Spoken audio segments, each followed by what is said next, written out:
Welcome back to the shop. Behind me is a 2015 Nissan Rogue with the problematic CVT transmission. And if you clicked this video, you probably know that there's a lot of problems with these transmissions specifically. So I'm going to show you the best way to prolong the life of this thing by changing the fluid and the filters and just kind of doing an overall inspection of the transmission as a whole. And this is going to apply to all the Rogues, Ultimas, anything that's equipped with this transmission. So let's get right into it. All right, so first things first, I'm going to check the transmission fluid with the dipstick. Now, these don't come with it. Some did, I believe, in the Ultimas and a few other models, maybe on the older stuff. However, this one doesn't have it equipped. You can buy these dipsticks online for 10 to 15 bucks, relatively cheap. I highly recommend it just so you can just check the fluid periodically, because otherwise you have to check it while it's running from underneath, which is kind of a pain. And another thing that sucks about these transmissions is the dipstick plug, I'll call it. It's not fun to get out, and I'll show you what I mean. So the plug is actually right there, and to get it out, if you can see this, let me just try to get the light here. You can see that little metal tab right there. I'll put an arrow on it. There's a little tiny piece of plastic, so on the inside right here, you got to try to hug this with a screwdriver and pull up that tab. And I'll show you what I mean when I get it out, because this thing it doesn't move, and the engineers made sure that you weren't going to get this thing out for some weird reason. But let me pop this out and I'll show you what I'm talking about. All right, so I just got a straight pick here. I'm going to push on the inside of that metal tab and push as hard as I can on the inside. And just like, yeah, you can see I got it out. So here's the little plug itself. If you look in here, there's a little tiny tab. I don't know if you can kind of see that from the camera or not. Get a visual of it, it's kind of hard to see. But that little tiny plastic tab, you need to actually push down and push it in so you can pull the thing out. But you need to keep pressure on it. And this thing fought me the first time I ever had to get one of these out. It's such a pain. Now I have a dipstick, right? This is aftermarket dipstick to check the level. And similar thing on the top here, but now since this piece is actually opened up, you can actually just push your pick on the outside of it now instead of the inside. So makes it a lot easier to get this thing out. So let me just check the fluid real quick, and to make sure it's full, that kind of gives us a good starting point. Okay, and as you can see here, the camera will focus, there is fluid on that thing, and it's really clean actually, and full. So that's what we like to see. If this fluid was dark or burnt or brown or smelling weird, this is probably a sign that it is overheated fluid, and you probably have some damage that is occurring in the transmission itself. However, this is a good starting point. This fluid probably only got, I think it's just shy of 30,000 miles on it, and you should probably be changing this anywhere between 25 and 30,000 miles kind of religiously, just to keep these things afloat, so you don't burn them up, because the cooling on them is what is very, very poor, and that's what kills the transmission. So, good starting point here, good fluid. I'm going to keep this out for now, and I will get to lifting this thing up in the air, and we'll just kind of look at the filters and drain the fluid, and just kind of look at it as a whole. I'll probably catch the fluid in a separate container just so we can see if there's any material or anything like that. So, let me get this thing up in the air, and I will show you how to drain the fluid, and we can get to prolonging this old girl. All right, now that I'm up in the air, as you can see, this is the little shroud underneath, this plastic shroud. I'm going to take this down because we got to get access to this pan for the inside filter. And there's actually a filter right here as well. If you see that, there's a couple little 10mm bolts holding that together. So we'll take that out and inspect that filter. The drain plug is right here, and so we'll get that drained out first. Get this drop down, of course. All right, and if you look in there, and zoom in, that is the cooler right here. Okay, not a big cooler, so I know a lot of these crossover ones, there's a little bit more weight, and I think you're seeing more failures, honestly, on these CVTs and the crossovers. And I have replaced this transmission once, yeah, just a bearing failure, but it is what it is. It happened. And we're going to try to keep this one going as long as possible. And at this time, it's good to just inspect the seals, where the axle's going, of course. Just look at it overall, make sure this cooler lines aren't leaking or anything like that. But yeah, let me get to getting this shroud down, and then I'll get this pan removed, and we'll get that filter removed too, and we'll inspect the fluid. So let me just zip those out.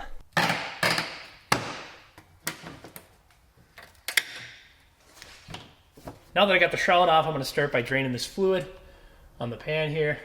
And a good thing to note is the bolt holes on these pans.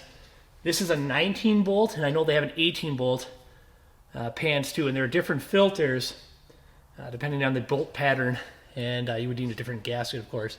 And I also know that there's a different filter mouth, basically. It's like either a circle or a square, so you got to get this off kind of to really inspect that and to know which one to actually get. So let me get the fluid drained, we'll inspect the fluid, take a peek at it. All right, so it's a 19 millimeter bolt to drain this pan. Oh God, and it's on there. Oh God. Okay, well that was on there. Yippity doo-dah. All right, I got a clean little jug here. We're gonna capture it so we can kind of just take a peek at the fluid so we know what we're dealing with here. Of course, this is gonna give me a little fighting. And let's see if I can save the washer here. Look at that. Well, that fluid looks excellent. Excellent, excellent, excellent. That's what I like to see. So there's a little, I don't know if you'll see this on the camera or not. There's a little tiny crush washer on there, so you gotta make sure this is on there. That helps seal this plug to the pan so you don't have a big leak when you reassemble this thing. And this is technically a one-time use for a crush washer, and I'm going to see if I have one. I might actually have an extra, so. All right, let me get the fluid drained, and then we'll just kind of inspect it in a second here. Looks like just emptying the pan, I got about 3 quarts, give or take. Let's put it in a little clear glass so we can kind of get a look at it. She's a little discolored. It was hard to tell when it was coming out because it was coming out fairly clean looking. You can see it's a little bit discolored. This is, like I said, it has about 30, just shy of 30,000 miles. I'm not seeing a lot of like shimmery or any like metal stuff, like, you know, like bearing material. So that's good. But there's definitely, when you see a little discoloration, that means the fluid is starting to break down. Yeah, overall, this is actually, it's good looking fluid. It's got a little discolor to it, so I'm glad we're changing it. And this fluid is kind of like a yellowish hue anyways, so hard to really decipher how worn out the fluid would be. But either way, 30,000 miles is kind of the interval, I think, is even what Nissan recommends. I believe. I'm not 100% sure because I know some of these things they say they're a lifetime. So yeah, that's the fluid. I'm going to get the pan off now so we can kind of just see the filters, and I will show you how that is removed right now. All right, first up, I'm going to take off this little side filter here. It's just 4 10 millimeter bolts. One bolt's kind of hidden up on top here. Drip fluid, try to do this with one hand here. Some of these jobs I get pretty dirty, you know, for a simple fluid change. But that's okay. All right, a little fluid lip is going to come down. Get the filter cover off. Yeah, you can see right here there's a little O-ring. This is just the cover itself. So that is the filter. Right up yonder way, right there. Here is the filter. Kind of dirty looking. These things are supposed to be kind of like a yellowish filter, and it feels kind of brittle-ish. So glad I'm replacing this thing. All right, so next up, I'm going to remove all these bolts for this little oil pan here, and we'll get that other filter out. And again, this one is a 19 bolt, and some are 18. So let me get this ripped off, all 10 millimeter bolts.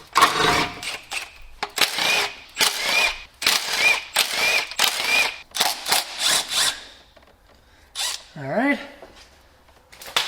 should be all the bolts. Trying not to make a huge mess here.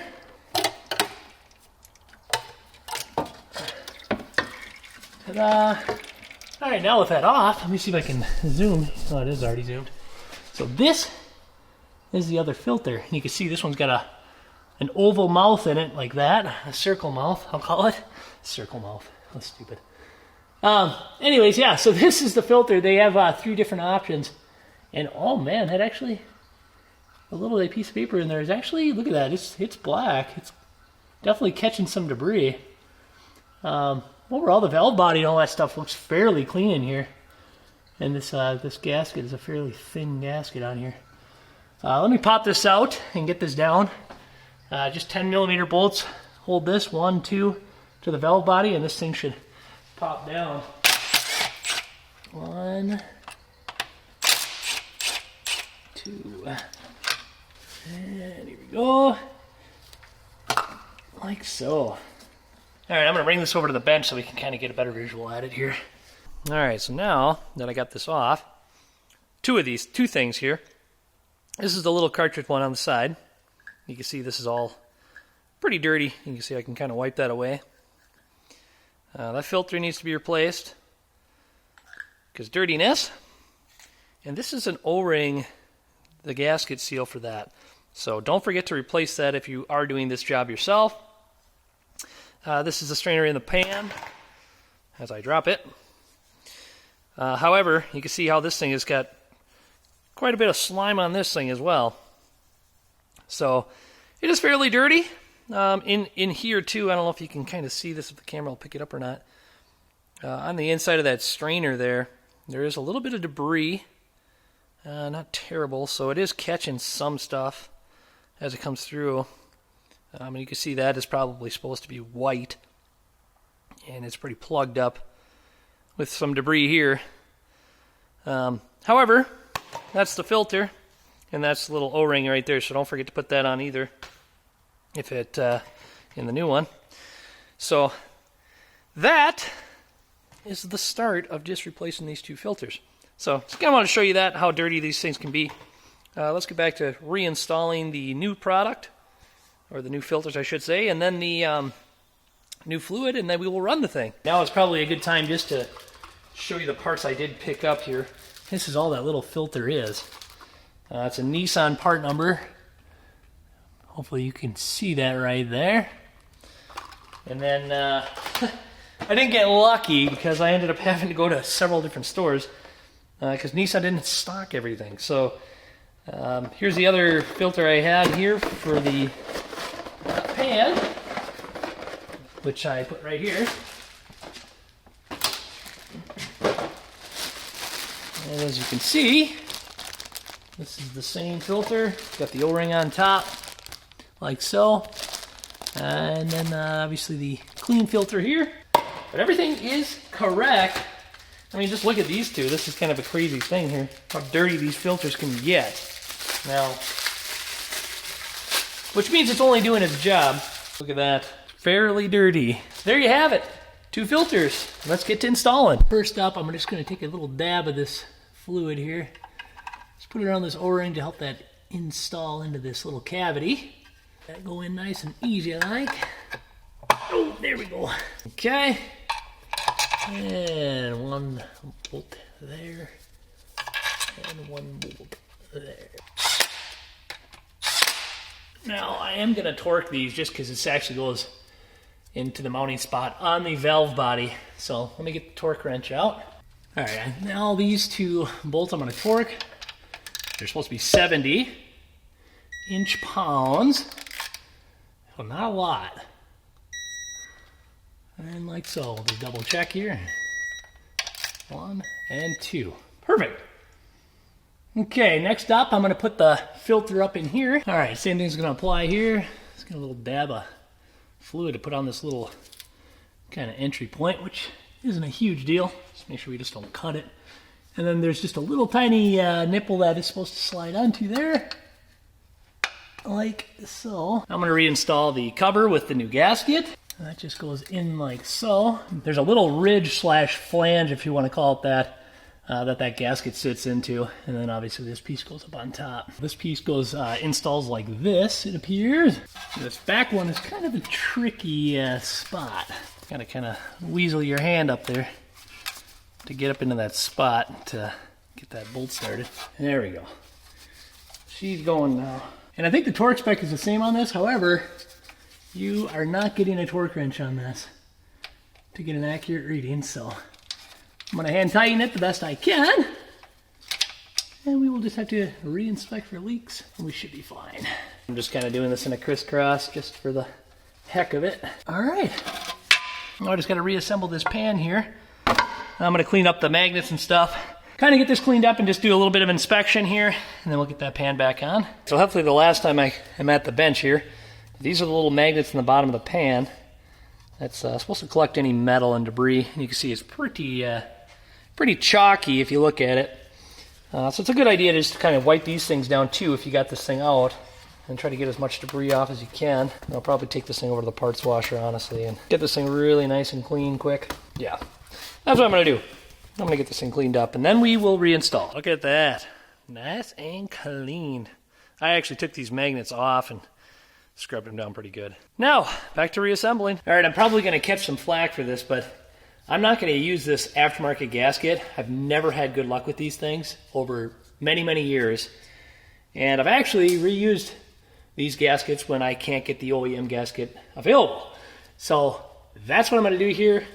If you wanna use the rubber gasket and you have good luck with it, you can just do what your heart desires and try that gasket. But I'm not gonna do it, and I won't have a problem. I know I won't, because I've done this many, many times. So, I'm gonna reuse this gasket because, again, no OE. So here we go. All right, I'm gonna get a couple started just so the pan stays up there, and I will use some power tools. Now I'm just using this to get them started, and I'll come back and I'll probably torque it where you find, folks, so you can see what that looks like if you want, I guess. Back at this thing, I got back at 70 inch-pounds is where we're at here. All right, now let her back down and we will add some fluid. I'm gonna add fluid on the top where the dipstick is right here. You gotta use a kind of a small funnel to really get in this thing, just like so. And I am using CVT fluid. You can't use anything else but that. It needs to be for the NS2, NS3. And if you can get Nissan fluid, I would recommend it. However, this stuff is compatible, and we haven't had any issues with it in the past. So we're going to continue to use it. So again, there's a couple different procedures. You can fill it in from the top side. I know there's a pump that they make that you can actually put it in the, there's like a fill plug per se underneath. We're going to fill from the top side because I'm going to do this process several different times just to kind of flush the fluid out so the thing's really nice and clean. Put that in, run it through the gears, repeat the process, and we will go from there. So let me fill this thing up quick. All right, quart number 3 going in. Pretty sure 3 quarts will fill the pan. And then you can run it, obviously, get it warm. I would say just about operating temp. I don't know the exact on the procedure anymore, but yeah, operating temp would be fine. Run it through the gears a little bit, and then drain the fluid out, and we will repeat that. So let me get this thing started. All right, so now I'm in. I'm gonna fire this thing up. This thing run for a little bit. I'm gonna run it through the gears. Get that fluid kind of pumping through, reverse for a little bit. Back to neutral, into drive, back to neutral. Let this thing warm up a little bit, and we will check the fluid, and then we will drain and repeat this process here. This was number 3, drain and fill. So now I'm gonna just double check the fluid level here with the dipstick, and then we will go take it for a test drive. So let's see where we're at on the level. Now you can check this through that plug below too while it's running, and making sure that fluid is coming out of that little inspection hole underneath. However, I got the dipsticks, so this makes it easier. It's a hair low, so I'm gonna add a little bit. I don't know if you can kind of see that here. Camera will pick it up. It's just at that first notch right there. So probably about a half quart low, give or take. So I'm gonna top this up quick, and then we will take it for a cruise, get back, and we will double check it, and we will just summarize what we've accomplished here. All right, so we are on a test drive, and of course it's nice and dark out. The important thing to do is to make sure it's going through the gears correctly, and to make sure it's not jolting or jerking or doing anything weird. And so far everything feels very smooth. Accelerates good. No big fluctuation in the RPMs, no dipping or dropping. It's not feel like it's slipping or anything. It's grabbing good. Quick cruise now, and then I will come back, we'll recheck fluids, and I will just give a quick summary on the old Nissan Rogue. All right, now that I'm back from the test drive, the important thing to do here is to verify we don't have any leaks, which everything is looking good up on the top side. You can kind of see the top side of the filter there. And then underneath, make sure we did hit some puddles, so beware. But everything's looking good on the pan. Everything's dry. The drain plugs are tight. So let's just check the fluid one last time to make sure we're good on the level. And this should be a wrap. Look, we are right on the mark, right there. Fluid is looking spectacular. That's a wrap, boys and girls. That is a wrap. I'm gonna put the plug back in there. Well, there you have it. That's how you change the transmission fluid and the filters in this thing, as well as flushing that fluid out. In total, I have fluid, of course. I actually ran about 10 quarts of fluid through this thing. And then filter from Nissan, and they did not have the filter for the pan. So this was from O'Reilly's. But give or take, that one little filter from Nissan was $22.75. The, whoops, I'll just throw that, I guess. The O'Reilly's filter was about $48. And then the fluid, of course, kind of put me around a grand total of about $250 to service the transmission. But this is the only way that you can really get the longevity out of a CVT for the Nissans.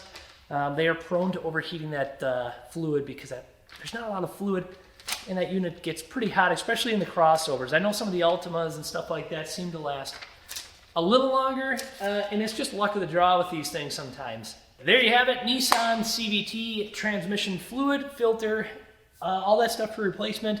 Again, if you found this helpful, please like, subscribe, comment, share the video. Thank you so much for watching. Hopefully I provided some value. We'll see you in the next one.